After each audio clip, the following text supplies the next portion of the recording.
Coming up next on the Wet Fly Swing podcast. So we are on a ditch, an acequia, and every year we meet, all the neighbors meet, and we clean it out. And it's primarily Hispanic people. And so I asked the mayordomo, the guy in charge of the ditch, how long have people been doing this? And he said, our records go back only to 1690. This community has been working together for irrigation. So there are Hispanic names here that dang near go back to the conquistadors. That was Larry Hersman dropping some Taos history. Back to New Mexico for some fly fishing and powerful side stories today on the Wet Fly Swing Fly Fishing Show. Welcome to the Wet Fly Swing Fly Fishing Show, where you discover tips, tricks, and tools from the leading names in fly fishing today. How are things going today? If you have a quick idea for an intro, I'd love to hear about it. Check in with me, Dave at wetflyswing.com, and give me an idea or two. I'd love to incorporate that into the start of the show here, and would love to hear from you, to hear where you're coming from. Jackson Hole Fly Company is a new kind of fly shop. They design and manufacture their own high-quality rods, reels, gear, and over 1,000 fly patterns. We recently had Greg on, the founder of Jackson Hole Fly Company, and we had a great episode, talked about a little bit about their background and how they're giving back to the movement and everything that's going on good. So definitely check that one out. We love supporting great companies like Jackson. You can support us and them right now if you go to jhflyco.com/swing. You get 25% off right now, your order. 25% off of anything you buy at Jackson. Would love if you could support them and support us in one simple, easy click. Larry Hersman takes us on a wild ride to hear about the unique style of spey rods and the trout spey, shorter spey rods that he's created with a focus on the New Mexico area. Larry sheds quite a bit of light on the San Juan River today. We get some tips and tricks there. Plus, we'll find out why he created this rod brand around the spey game, but it's got a little different tweak. So we dig into a little bit of that today. This is a fun one. Stay tuned as we jump into a brief conversation about Los Alamos, the atomic bomb, Larry's role in researching microorganisms, and the solution to pollution. Here he is, Larry Hersman from TaosRods.com. How's it going, Larry? Oh, wonderful. And Dave, once again, thank you so much for this opportunity. Nice. Yeah, we're glad to have you on here. We're going to dig into some on the rods that you have. We connected at the Denver show. You were doing some casting instruction, and we were talking two-handed rods. And two-handed rods for trout is a real focus. You hear a lot about trout spey and all that. So we're going to hopefully serve up some casting tips on that end. But before we get there, take us briefly back to how you first got into fly fishing, and then we'll take it into the rods. A friend and I decided that we had it with our small town in northern Idaho, growing up there and having to work there every summer. So between our junior and senior years of college, we picked a point on the map that we could go the furthest, drive the furthest, and still speak English. And we ended up in Anchorage, Alaska. On the way, Jack taught me how to fly fish, and the first fish that I caught, which actually was in the Yukon, was Arctic grayling. And I have been a devoted fly fisherman ever since. That was 50 years ago that we did that. Oh, wow. So I've been at this a while. We ended up fighting a forest fire on the Kenai Peninsula. And in our off time, we took those dinky little fly rods to the Skeena River when king salmon were running. Mm-hmm. And we had a snowball's chance in hell of landing a king salmon. But I did hook one, and I had it on for about 10 seconds. Yeah. But that was an epiphany. Wow. Yeah. Wow. Yeah. That marvelous fish. So that's, Dave, how long I've been fly fishing and what got me started. That's it. Okay, good. So you had your lasting experience, and then you're in northern Idaho. And then take us to how you go from northern Idaho over to Taos, because that's a pretty unique area. Northern Idaho was college and then graduate schools in different schools. I moved to Los Alamos and became a staff member at Los Alamos National Lab.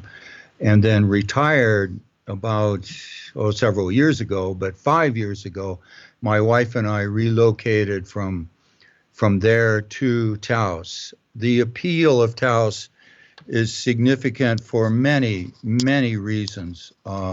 It's stunningly beautiful, the views. It's culturally very interesting. It's multiracial.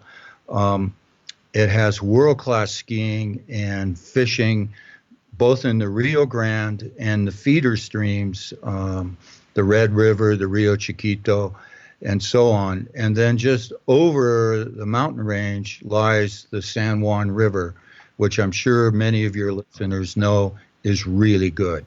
It is. Yeah, that's the one out of all. And there's a few big rivers you hear a lot about, but the San Juan, of course you have the San Juan Worm, right? Which is probably maybe the infamous pattern, right? The infamous fly pattern. Yeah, I think you could throw out anything that looks like a worm and it works. It's a great tie to have, a great fly to have. That's awesome. So the San Juan, and maybe if we have time, we'll dig into some of that today as well. And so you're in this cool area, and then talk about how did you transition from, because you're doing some instruction with two-handed, and that's a big segment of our audience, or in trout spey and all of this. How did you go from single-hand into the two-handed game? First, I started spey fishing for steelhead and salmon in the Skeena River a dozen years ago, and as you know, and your listeners know, you can spey cast all day long. You get tired standing for other reasons. But a few years ago, I developed shoulder problems, which precluded me from doing single-hand casting, normal trout rod single-hand casting. And I got to thinking, can I modify normal-sized trout rods to utilize spey casting techniques? So that's how I got to where I'm at now with Taos Rods, that shoulder injuries that are not repairable or made better by physical therapy or surgery led me to developing these shorter trout rods, spey rods. And are these all focused on two-handed trout rods? Yes. The rods have one unique feature in that both the 5-weight, 9-foot, and the 7.5-foot have removable lower grips. So you can convert this rod to single-hand casting if you want. Yeah, we'll get into that. No, that's good. So, and that's the cool thing, because trout spey, is definitely a key word you hear a lot about out there, right? Trout spey, people are interested in it, swinging flies for trout, things like that. And you, I'm guessing, do some of that as well. But is this all for you? Is it focused on like trout spey? Is that what you're thinking with these two-handed rods? Yeah, these are, available right now. The trout spey rods tend to be longer. They tend to be 10, 11 feet long, down to 0 weight. But commonly you'll find an 11-foot, 3-weight rod. Well, as you know, a spey rod, you add 2 or 3 weights to the actual weight of the rod. So you have an 11-foot rod that's advertised as a 3-weight. In truth, because of the stiffness of the butt end of the rod, it's a 5-weight. Our rods are true 5 and 3-weight rods. The 5-weight is 9 feet long, and the 3-weight is 7.5 feet long.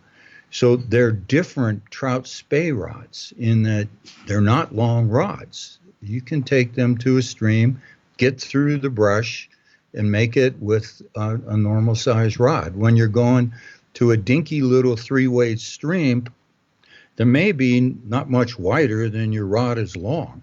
So that's one advantage of these rods. They're shorter, but they cast. That's it. So that's a shorter rod. So it's not a 10-foot or 11-foot. And what is the difference between, because one word you used to hear a lot about, you don't hear as much, but like the switch rod, right? How is this different than, say, a switch rod? Switch rods, you don't hear it anymore, and I'm not an expert on this, but I think the reason is that the lines, and all of this is made possible by the fly line industry, is just amazing in the lines that are available now in the light Skagit variety of lines. So I think what used to be a switch rod, say an 11-foot or 12-foot switch rod, with the better lines now, you spey cast with that thing. And is in effect a spey, you can cast those. They're rockets. Yeah. So you don't and do single hand casting with it, because you've got pretty heavy lines on there, unless you were to change the reel and put on a typical double tapered or weight forward fly line, then you could cast it. But those rods don't have removable lower grips. And so you're dealing with that grip then. Yeah. There's probably lots of overlap. I mean, that's my guess, is that I think it's just the industry kind of has gone away from switch because I don't know, maybe it's been confusing, and it's just literally a two-handed rod. It doesn't really matter if you call it a switch. It's still a two-handed. It's a spey rod, right? It's a two-handed spey rod. There are 11-foot, 4-inch spey rods out there now. When loaded with the right line, they cast beautifully. Yeah.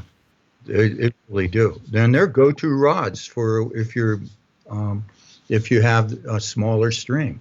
Yeah. What is you mentioned lines a couple times. What is, let's take one of your rods there. So let's just take the really short one. So you mentioned the 7.5-foot 3-weight. Is that, so that would be just for if you want to go in and fish some really tiny kind of, some tiny streams. And what would be a line that matches up with that? I've experimented with a lot of different weights, and for the tip, and spey lines have multiple segments. You have a tip and a head and sometimes a separate running line. Yeah. For the tip on a 3-weight, a 7.5-foot 40 grain weight line works well. And then for the head, a 30-foot, you don't really need that much length, but 180 grain light Skagit line works well. The really cool advantage is you can disconnect that tip and just have a tapered leader off your head, and then you can control your line in a dinky little stream because you're just flip casting or just light roll casting. Then you get to a larger stream that has still 8 to 10 inch, 12-inch fish in it. You can put your tip back on, hook up your tapered leader, and then do spey casting for those fish. You're going to want some running line on it too, behind your head, because you may, with that rod, hook into a 20-inch fish, and it's going to take you into what normally would be your backing. But with spey casting, you want running line because it's easier to handle and easier to work with. And that can be 20-pound test running line for that rig. And like I said, if you want to do really delicate casting, you can take off the lower grip, change out your spool, and put in a double tapered line and do single hand casting, say for rising fish on a gin clear, calm lake or something. Gotcha. But the advantage is you can do both. Yeah. That's and when you can't single hand cast because you've got brush or cliff or some people behind you, you can do spey casting. Yeah. Well, let's take it to the river really quick. So is the San Juan, is that kind of your home river when you think about where you'd be, your kind of number one river over there? Well, first of all, it gives you several advantages. If you rig up correctly, you're into fish. I've never, ever in 30-some years of fishing the San Juan ever been skunked. So you're going to get into fish. The other advantage is, depending on the time of the day, you can be dead drifting, nymph fishing, but then a hatch comes on and you change out and you dry fly fish. You have different locations on the San Juan River that fish differently. The Texas hole, of course, is famous, having 8,000 to 10,000, or Lord only knows how many fish are in that hole. But you have Betis Bend, where you're going to be almost exclusively dry fly fishing. The other thing is, Dave, with these rods, the misnomer is that you can't dry fly fish with spey casting. Well, that's not true. You can. If you have a 7.5 or 9 foot tapered leader with your tippet on it, you can lay that fly out above the water and have the whole line settle down at the time. And the tip of that line is 10 feet away from the fish you're fishing for. So you're not going to spook that fish with your line. If you make a bad cast, single hand casting, you're going to blow it. Yeah. And the same is true with a bad cast with spey. But you can lay it out above the water and have it settle down, and it's great fun. Yeah, that's it. So let's take it to the. So is the San Juan? Is that the river that you spend most of your time on?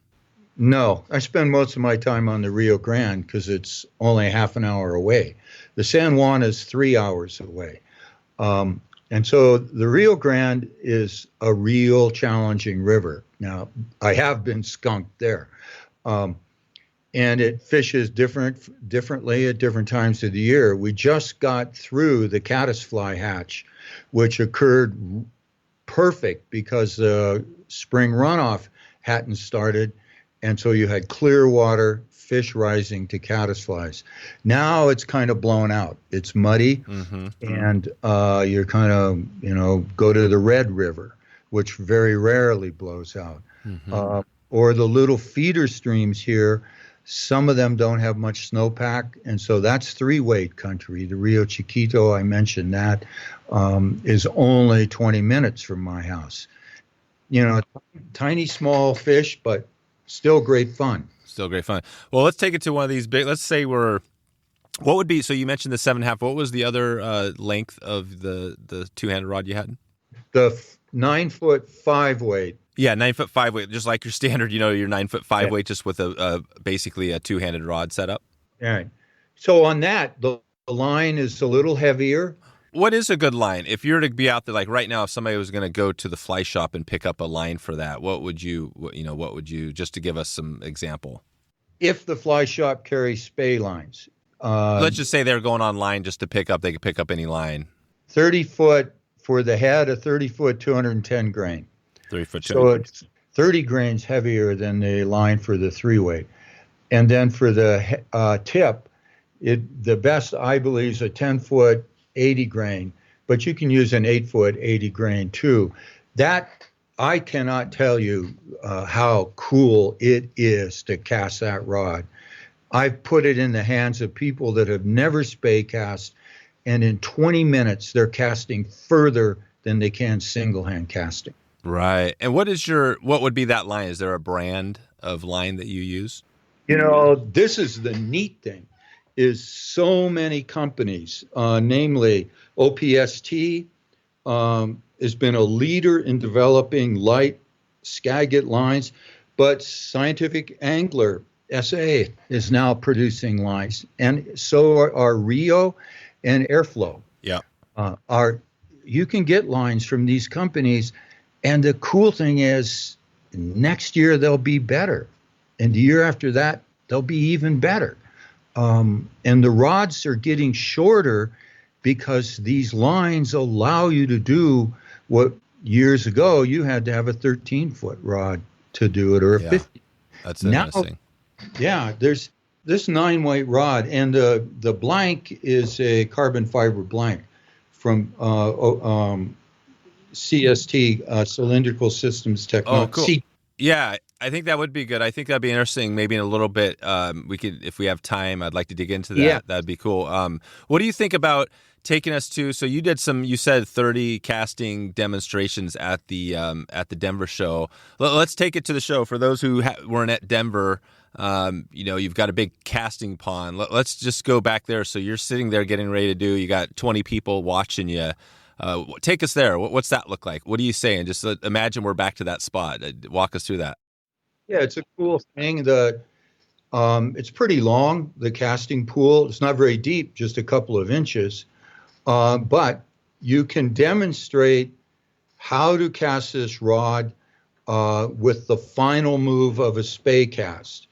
And Stuart, you probably know this. The initial movements of the line in spey casting, I believe, are to get you into position to do either a roll cast or a modified roll cast, but on steroids with spey lines.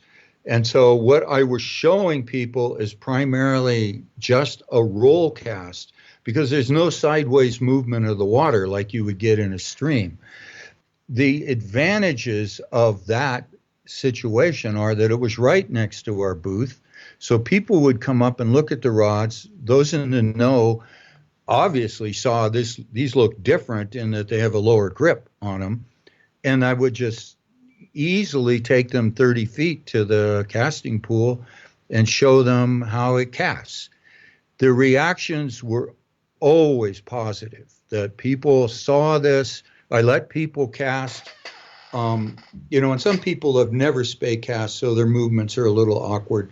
But it became obvious that these rods work and work well, and that the lines lay out well. Gotcha. So you're sitting there, basically, the demonstration you're teaching people is kind of the essentially it's just the basics of the two-handed the forward cast on a spey cast. Right. You can't really put the line to the side and do a snap T to get the line in position to do the roll cast or a modified spey cast or any of the other movements that are common in a stream, depending on the water direction and the wind direction. But I could demonstrate the final part of the cast. And also, let me say, I was not one of the instructors hired by the fly fishing show.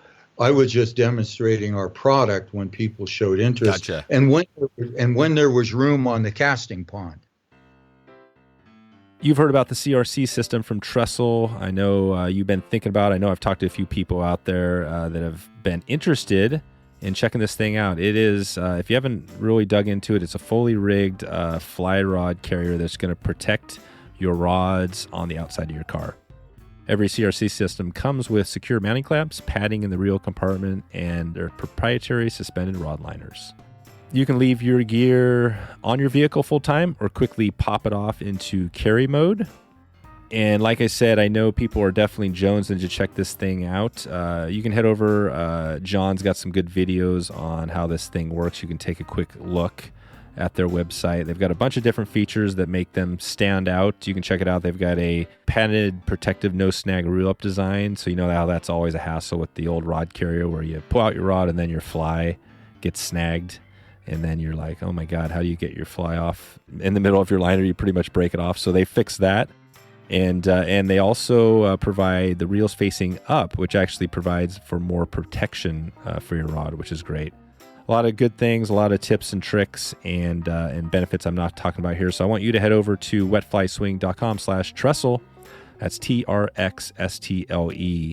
And you can check it out right now. Check out some videos, like I said. And you support this podcast by clicking over and checking out Trxstle at that link.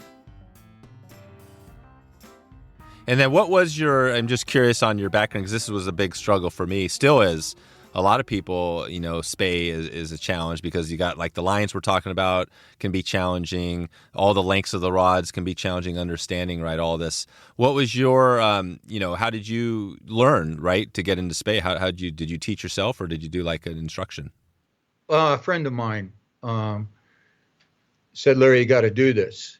And so cold turkey, I bought a rod and I had a reel that I no longer use.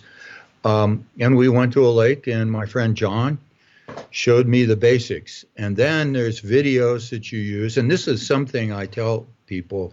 There's great videos out there on showing you how to cast. It is, I believe, easier for a beginner, someone who's never fished, to learn spey casting as opposed to two-handed casting. And you know this, the timing on the double haul on a single hand casting, that takes a long time to feel that, to feel the rod load and when to release the line in your hand. Spey casting, I can teach someone to roll cast with a spey line in just a few minutes, so long as they leave the line in the water in front of them. In other words, you've got the anchor.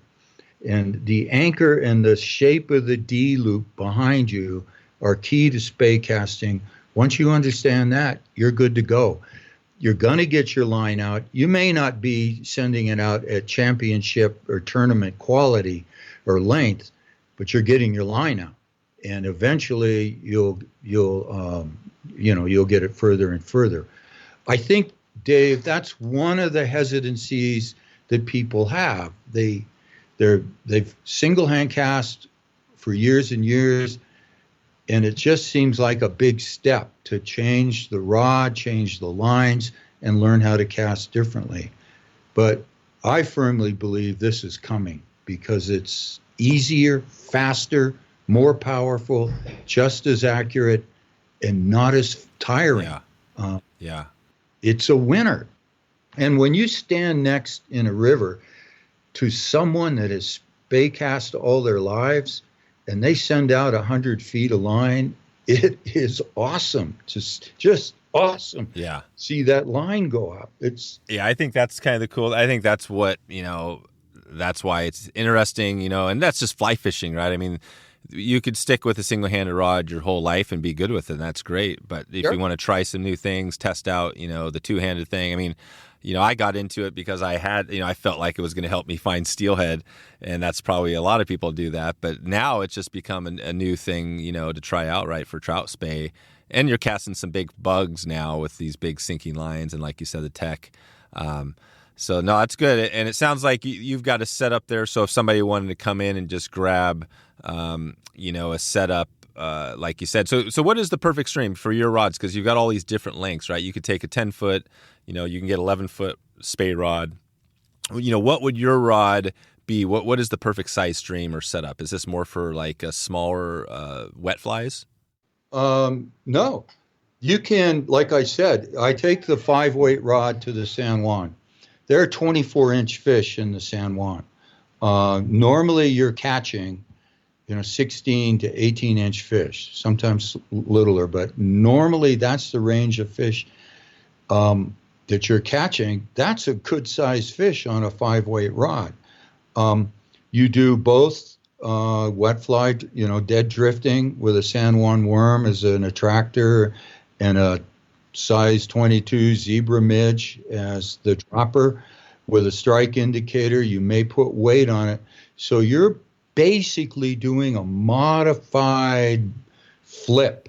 Oh, right. Is that what you're doing mostly? Are you mostly with that 9-foot 5-weight on the San Juan? Are you doing mostly nymphing? Or are you doing any swinging? Mostly nymphing. But like I said, when you start seeing, you'll have a billion bugs come off this river at some time. There'll be a sheen of bugs on the river. You can switch over and do some dry fly fishing and catch fish that are slurping bugs. And you just make your bug a little more attractive than the hundreds that are surrounding. Right. Is the San Juan, is that river, because you hear so much about it, this amazing, you just hear a lot about it from around the country. What is it that on the San Juan that makes that one so special over, say, even the Rio Grande, which you hear about as well? But why is the San Juan so unique? Two things. One, constant water temperature, because it's a bottom release from the Navajo Reservoir. So water temperatures are hovering right around 40 degrees, and you're in New Mexico. So you may be freezing from the waist down and sweating from the waist up because of the warm, it's just warm. It's sunny 300 and some days a year. So what's it like there? That's the amazing thing, right? It is New Mexico. So, I mean, you get a little bit of a winter there, but what's it like, this time of year? Awesome. It's just awesome. The one thing that will happen is at the end of May, typically around Memorial Day, they will release a slug of water to mimic natural runoff. And so it will go from, say, in years past, from, say, 300 to 500 cubic feet per second to almost 3,000 cubic feet, or over 1,000 cubic feet per second. That then fishing becomes more challenging for about a month because you can't wade really safely in that river.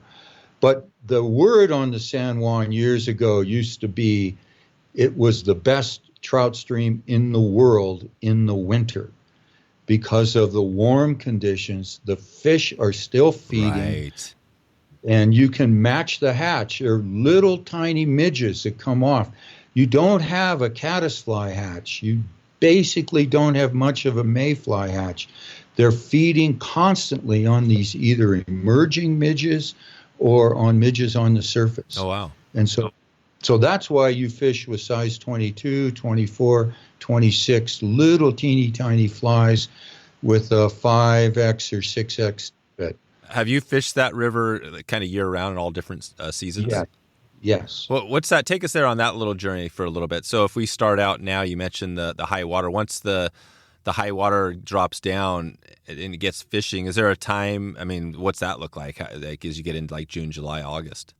Yeah, if you died and go to heaven, you couldn't have a better day up there than when the ant fall happens in early July. The carpenter ants hatch after a thunderstorm, and they're a terrestrial, but they're not very good flyers, and they land in the river, and the fish go nuts. And you could throw out a black stick on a hook and catch. Really? And catch. Oh, for 2 days, Wow. It's paradise. And these are all rainbows. These are all basically kind of, well, they're stocked, but they're wild essentially. 90% of the fish you catch are rainbows, but there are brown trout in the lower, down below the quality waters that will move up. So every now and then you'll catch a big brown. But it's primarily rainbows that you're catching.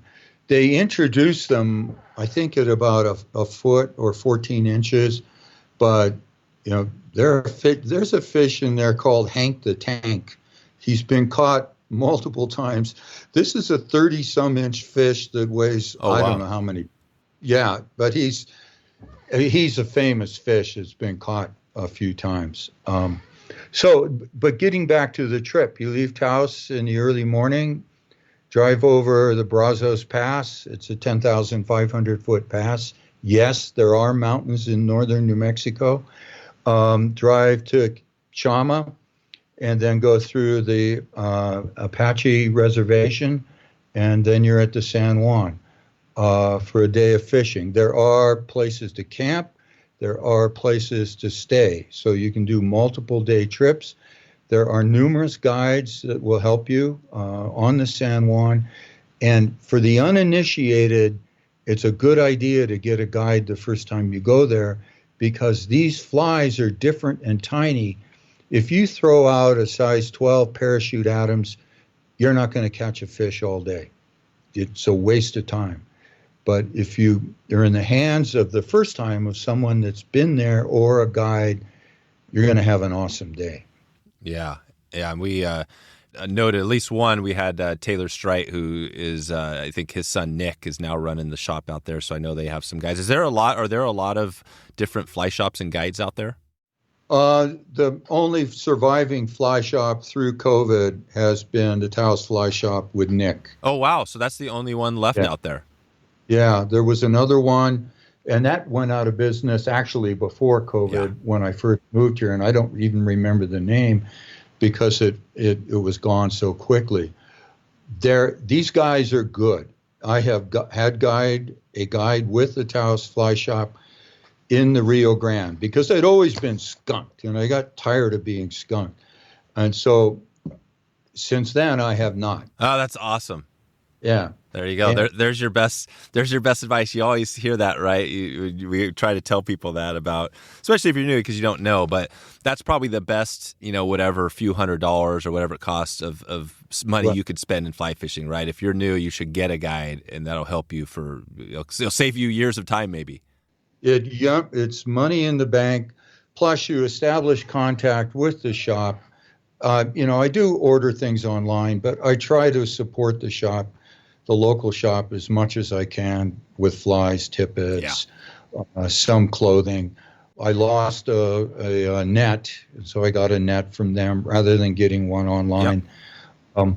They're good guys. They're very knowledgeable. And right now, they'll take you to feeder streams if the Rio's not fishing well.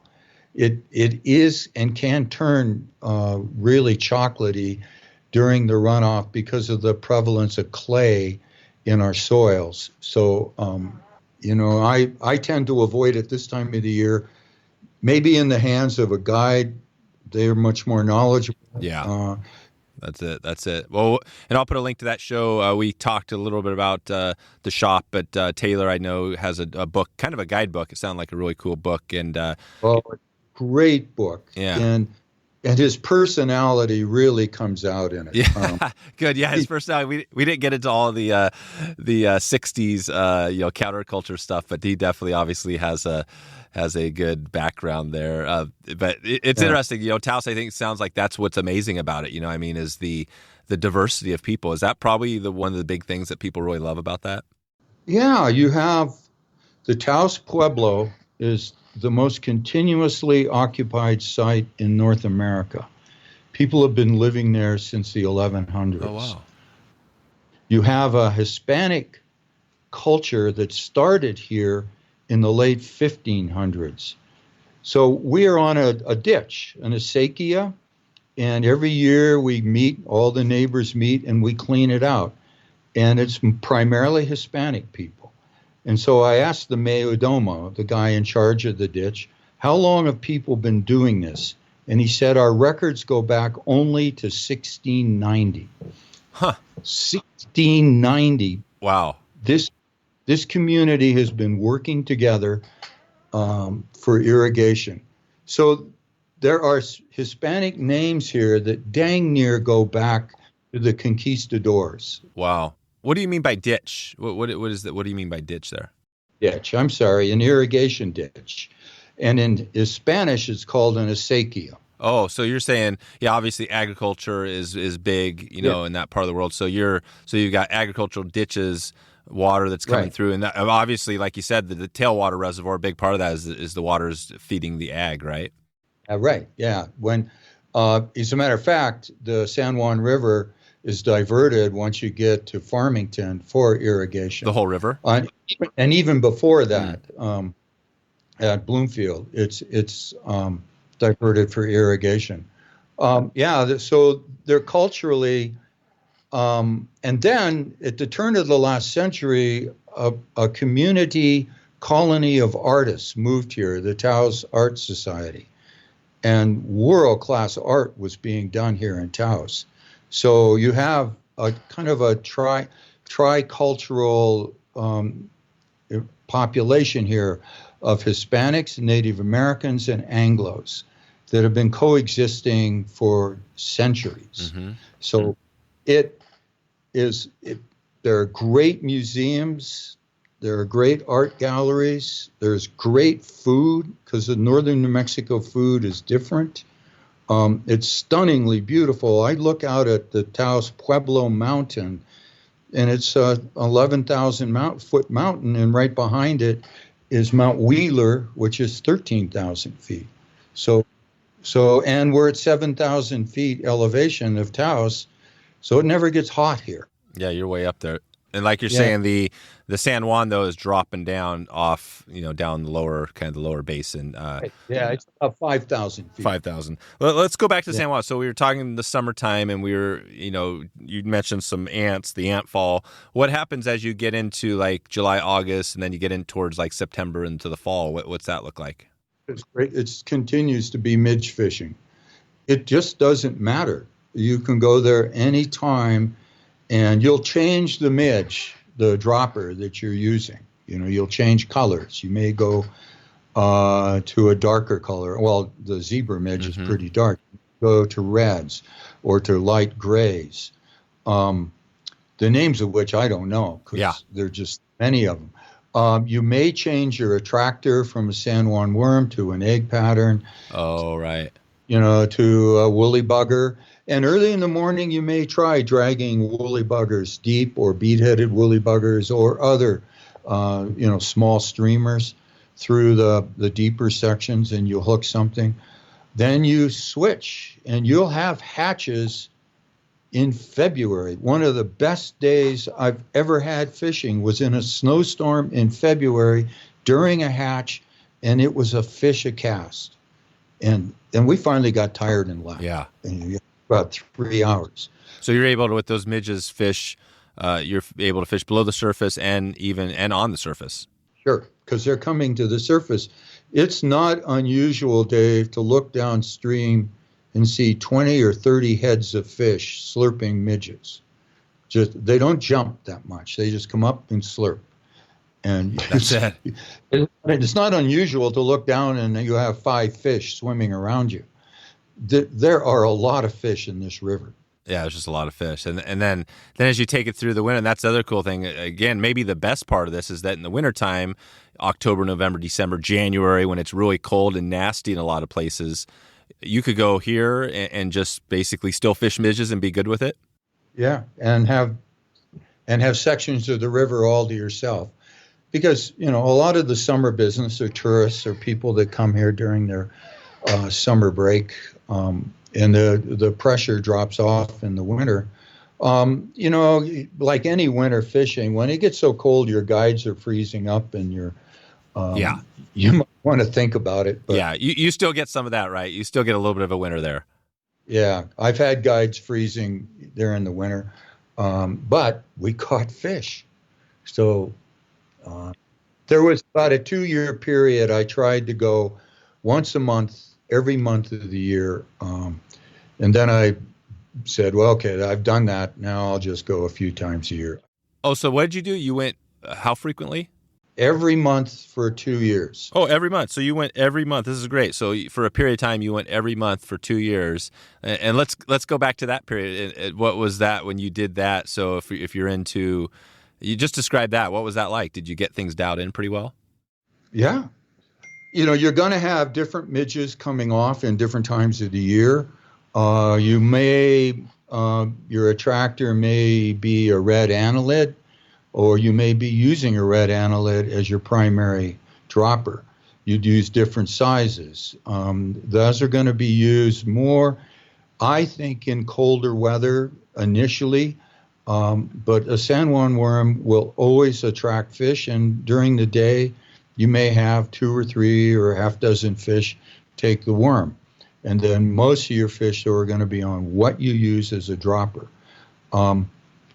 You then be ready to go when a hatch happens, because they only last, an hour or two, and then the fish stop and they do something else.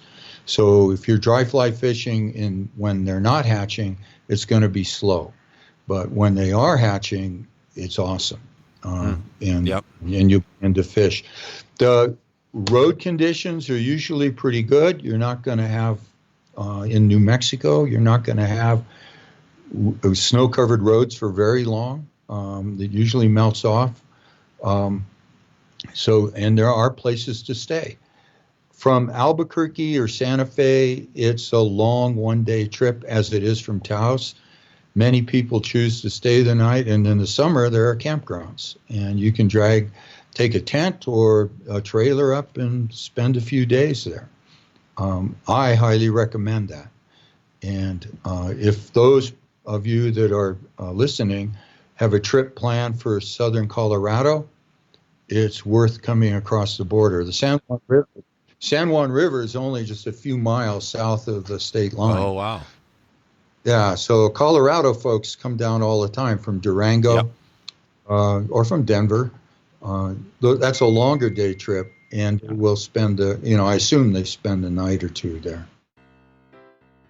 Fairflies was founded with the idea of finding ethical solutions to tying flies and getting fly tying materials and products. They've done just that by creating jobs for marginalized groups, both around the U.S. and abroad. They're experts, innovators, and artisans of exceptional fishing products.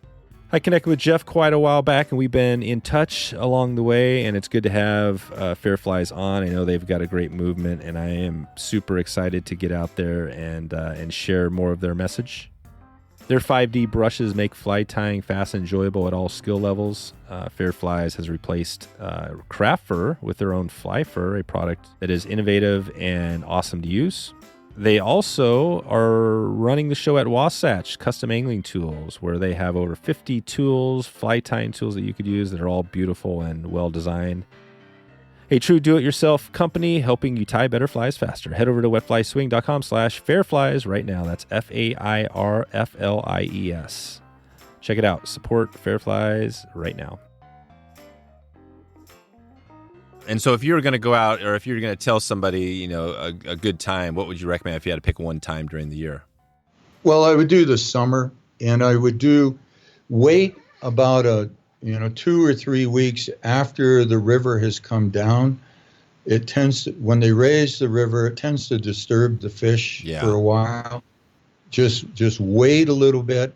So that will put you into early June, and that's when I would suggest coming. If you can keep your ear to the ground, and if you can ready to go in a day's notice, keep calling Abe's Fly Shop or another fly shop there and see if the ant fall has happened, and then get there as soon as possible. The fish have a memory. Even though the ant fall only lasts a day, maybe 2, you can still fish those ants for a couple of days after the event. Right. And have a ball. So it's Abe's. So Abe's Fly Shop is a local one there that can get you some insight. It's been there ever since the dam was built or shortly thereafter. It's a standard, and there Rizzuto's I think that's its name, is another fly shop, and they're equally as knowledgeable. Yeah, perfect. So this is good. All right, we got a couple of resources going here, and like you said, bring some dries, but definitely bring your nymph game. Is Euro nymphing pretty popular down there? In some of the runs, of course, where you don't have to cast very far, and if you're just going to fish a run right in front of you, that's basically what you're doing with a 9-foot rod with a reel. But there's no reason why Euro nymphing wouldn't work. And I would think it would be very effective because the presentation is different, and it's a more natural presentation of the nymph. And sure, this is good. Yeah. All right. Well, I think we're gonna take a quick little break. We're doing a challenge here. It's called the Top Fly Challenge, and we're gonna have at wetflyswing.com/topfly. We're going to have a little page where listeners can sign up and kind of entering their top fly. So what I'm going to do here, Larry, is just ask you, and maybe I could guess what your top fly would be. But if you had one fly for the San Juan, only one throughout the year, you could only pick one, what would it be? The Zebra Midge. Oh, there you go. Yeah. Zebra Midge, not the San Juan Worm. No, the Zebra Midge. Good. Okay. It's good to go. So the Zebra Midge will be entered into this contest, and we're going to do a little challenge here to see, let the listeners pick out of a few of our guests here, and then I'm going to actually tie the pattern that they choose, and we're going to see if it's a hard one, because if it's really hard, I might really struggle on YouTube. Okay, 26 and size 26 Zebra Midge. There you go. So 26. All right, so we got that, and then we got Tim Cammisa, who's been on before. I just chatted with him. I'm gonna do a video for his channel, and then he's gonna actually, I think, hopefully, if I do a really bad job, he's gonna tie the pattern. So just that we're getting this started, Larry. This is the first time we've done this little challenge, but so we'll add you as the first challenger, adding the Zebra Midge, which is obviously a great pattern. All right. Well, let's see here. So what have we left off? I love the fact that we've gone to the San Juan because I've never fished it, and I'm planning a trip out through there, and I would love to get to that river, and it sounds like June would be a good time. Camping's good.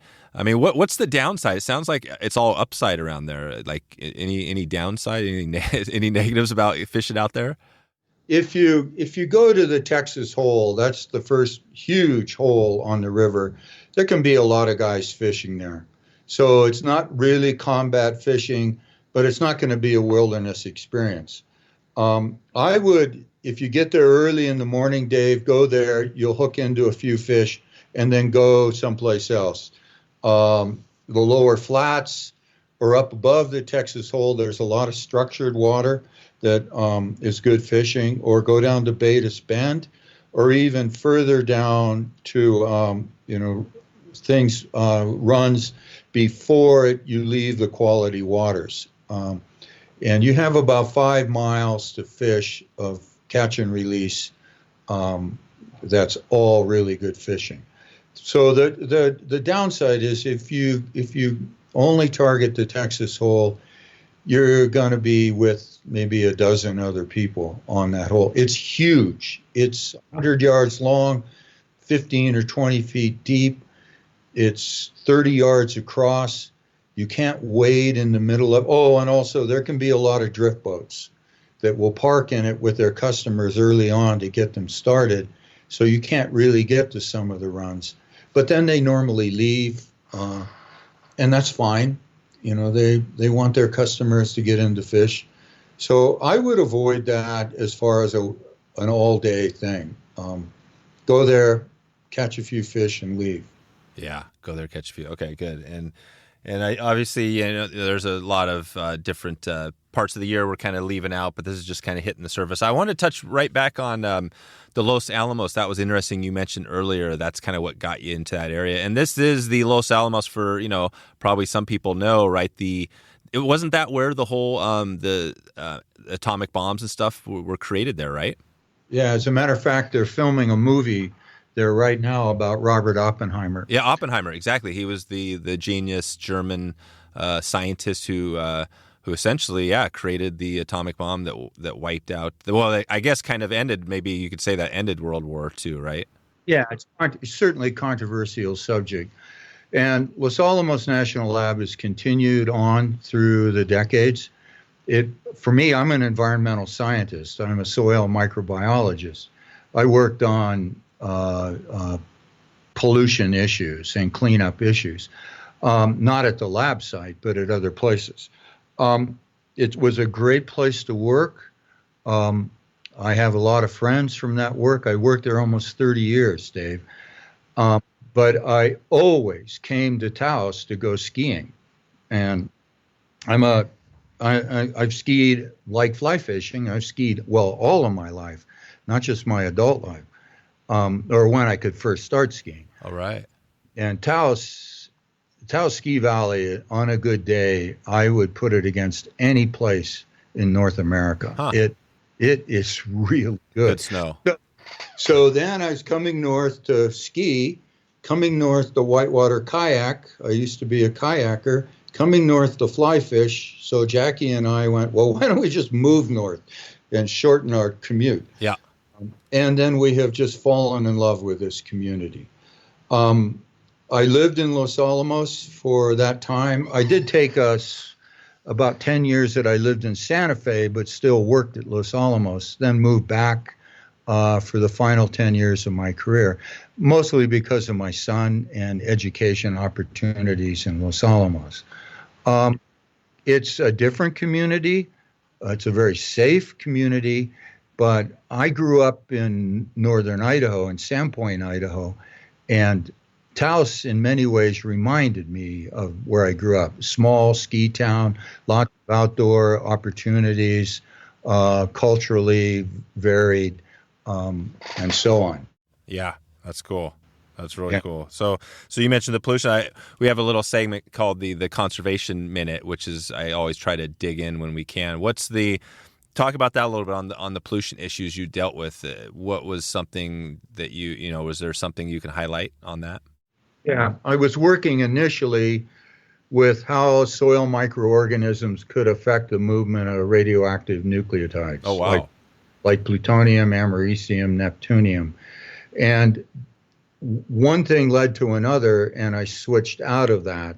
I became more interested in just basic research, and I moved into microbial effects on the uptake of iron.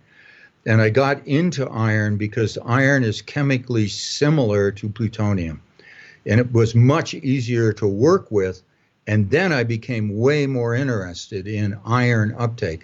That's not a pollution issue, but it is a nutritional issue. Iron is an essential element of most, if not all, living systems. And how it gets from the soil, the geosphere, into living systems, the biosphere, wasn't well understood. And so my last 10, 15 years of my career, I focused on iron uptake.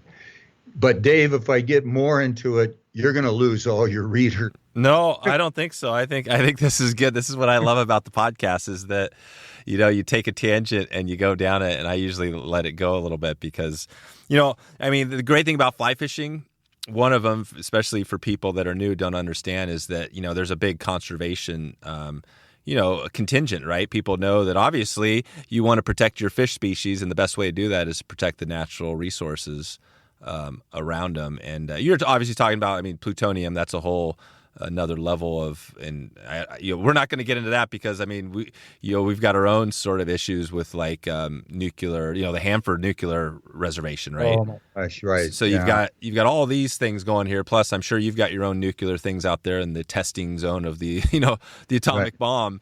So we're not going to dig in that, but it really is really interesting because it sounds like you're talking about something that obviously iron is an essential part of human life. So. Where would you? So again, so if somebody wants to get nerding out and go deeper in this, where would you send them? Did you have some research out there, or is there like? Oh yeah, you can Google my last name, Hersman, Hersman, and you should come up with publications and a publication list. Okay. It became just a fascinating area of research that paired me with some really good scientists at universities, particularly at Notre Dame and the University of California at Berkeley, but others as well, New Mexico Tech, University of Tennessee.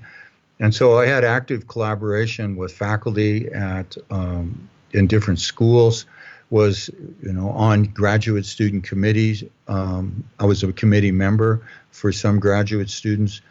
And it became it was a game changer for me in my professional career once I went to iron. Dave, if we take iron away from you, you'd live less than 30 seconds. No kidding. Because you can't transport oxygen anymore to your... Oh. Yeah. Wow. So that's why the supplements are right. So what's the normal thing, iron, people are getting iron from what? Like what are they... Well, you can't put a nail in your mouth and suck on it and get in. No. Get it. So don't do that. No. But iron has to be, and it's a technical term, chelated. It has to be bound to an organic molecule like citrate. Iron citrate. Then you. So you're orange. So you get an orange. Yeah. And then you can take it into your system. And then you have an absolute essential need for iron. I don't really know much about human metabolism. I work more with microorganisms, but I don't know if iron is recirculated in your system, like when your blood cells break down. Do you capture that iron, or is it passed out of your body? I think you have to take it because you have to have a constant source of iron. So. You are losing iron with time. The real bugaboo, in just briefly, iron in a soil is tightly bound to minerals, hematite, goethite, ferrihydrite. It is extremely insoluble, and it was never clear what dissolved that iron to get it from microorganisms to plants. And so that's what I worked on, the microbial mineral interface and how iron moved from the soil, from a mineral, hematite, to the microorganism. And then many microorganisms live in the root zone of plants, and plants, they themselves can acquire iron directly by different mechanisms. But it wasn't understood how microorganisms acquired iron from minerals. That was the basis of my work.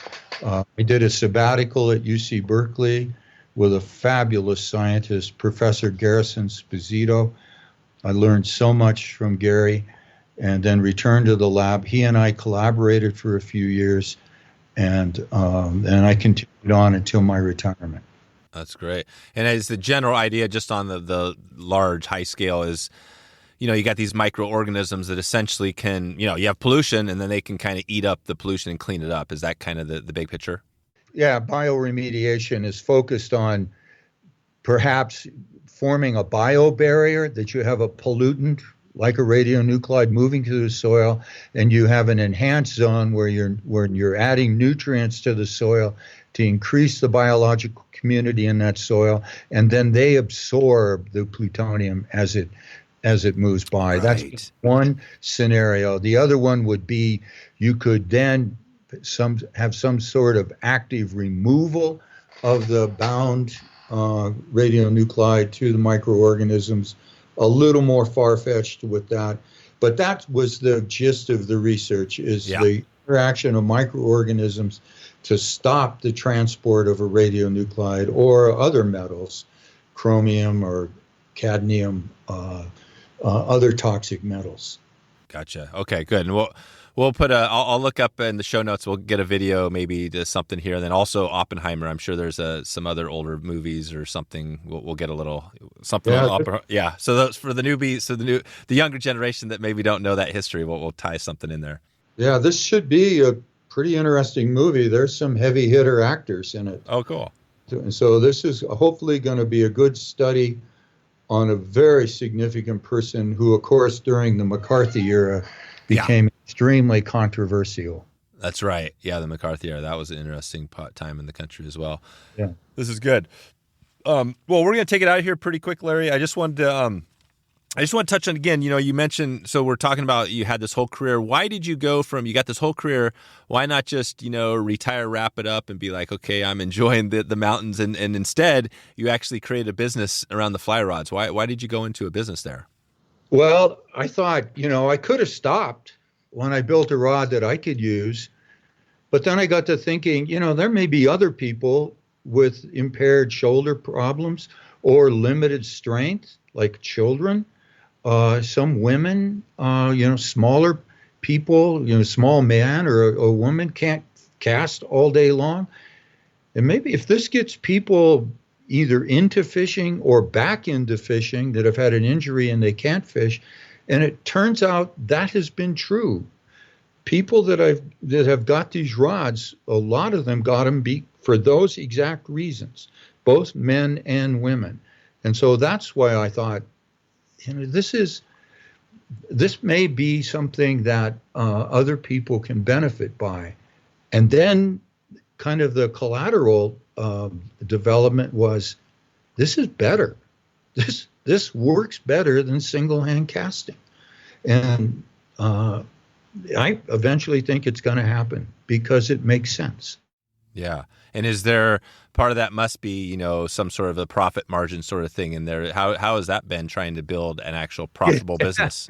My wife I'm glad she's not in the room. She would be rolling her eyes right now. I'm just getting started, Dave. Yeah.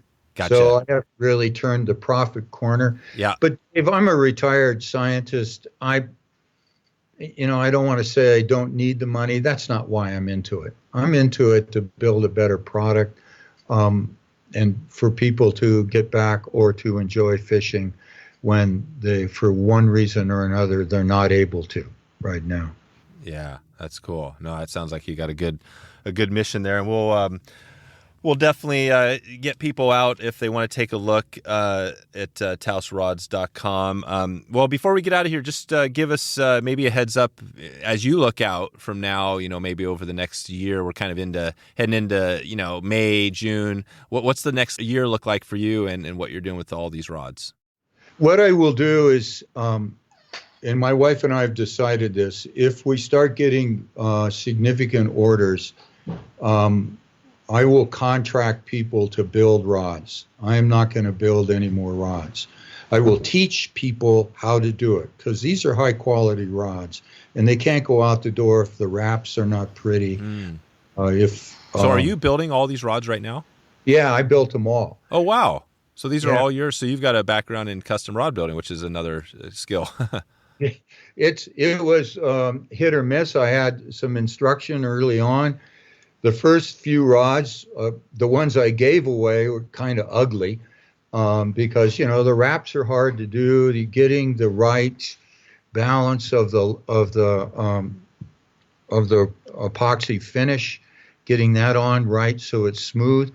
But now I know what I'm doing, and I will teach people and contract a couple people initially if this takes off. And and then we'll take it from there. I believe in this, but I'm not sure at 73 years old that I want to keep building rods. I want to go fishing. Exactly. So we'll see where this goes, Dave. Yeah, this is cool. No, I think it's a cool story. Listen, if everybody there listening sends in orders, then Taos Rods will take off. So that's right. Well, we'll do our best to get some people out there to at least check your site out and take a look. Yeah. I think, sometimes it's hard to do it justice, some of these conversations because, I'm not a super expert on the spey game. I mean, I've had a lot of guests on that have talked about it, and I know that, I know for sure the trout spey thing is going to keep growing because it's just, it's just a new thing. Everybody loves, a new technique that works. It really works. I wish we'd have had longer, you and I together at the fly show.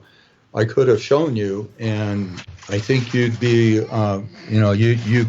you'd be an authority on it now. Right. Well, I've got time. Maybe when I hit up New Mexico, I can swing by and connect with you. Maybe you can give me a quick lesson. Oh, I'd love that. Love to see you again, Dave. Good. All right. Well, I think we'll leave it there, Larry. And we didn't dig into your adobe home, which was another topic I was curious about. But digging is a good term, Dave. Yeah. Nice. Okay. All right. Thanks a lot, Larry. And thanks for your time today. We'll keep in touch with you and look forward to seeing all the movement over the next year. All right, Dave. And thank you so much. This has been a real pleasure. So there it is. Dilution is the solution to pollution. I'm not sure if that's true, but that's what we're going with here. Wetflyswing.com/329. 329 will get you the links and everything. Hopefully some videos. Maybe we'll have a video of something from Los Alamos. That's definitely a secretive place. I would love to dig into that. We've still got the Top Fly Challenge going. Wetflyswing.com/topfly. If you want to enter your top fly and win some swag, some flies right now, you can give it a shot. A fun way to find out and vote on your favorite fly, your top fly right now. I'm going to highlight one recent book, one guest. I'm just looking at the shelf. We got Landon Mayer's guide flies. That's one we had Landon Mayer on a second time. That was a good episode, and he highlighted his new book. So if you want to check out that book, I'll put a link to that Landon Mayer episode. And he's got a bunch of great pictures, a bunch of great ideas. And this one we didn't dig in. I love how we don't always dig in totally to the tips and tricks. On this episode, we kind of we were going down one path, and then we kind of tweaked it and went down. I hope it was interesting for you to hear some of the little side tangents we took along the way. So that's it. I'm gonna get off to the next one. We are going on to 330. We're moving into the next one, 330. What do we got left? We got some good stuff in the tank. I'm going to give you a quick bonus right now because I know what's coming up. And just for listening to this very end of this episode, I'm going to let you know what's next. So next week, we've got Andy Mill, who has a massive fly fishing podcast. That is an interesting episode if you haven't heard of Andy. He was an Olympic athlete in skiing, and he's got a bunch of great stories. That was awesome. And then we're going to dig right back into it. We're going to get back into a little bit of conservation, and then we got a big surprise coming for you in a couple weeks. This is a massive TV and movie star that we were having on the show. So stay tuned for that. All right. Hope you have a good day. Hope you have a good night or afternoon. And I'm looking forward to catching you online or on the river. Check in with me, Wet Fly Swing, anytime. Have a good one. Thanks for listening to the Wet Fly Swing Fly Fishing Show. For notes and links from this episode, visit wetflyswing.com.